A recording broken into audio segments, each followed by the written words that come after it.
Today we talk about how can you fix this problem or know how you can do that on your Google Wallet app.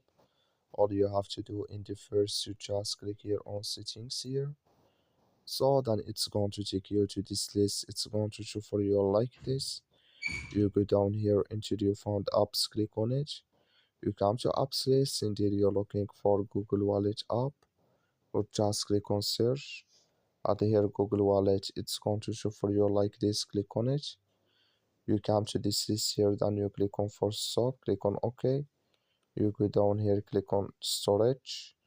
You come to storage list here, just click on clear cache. So then you just go to your Play Store, click here on Play Store here. So then here you search for Google Wallet app, it's going to show for you like this. You will find here updates, click on it, then it's going to work with you. That's all, thank you for watching. Don't forget to support us by liking, subscribe.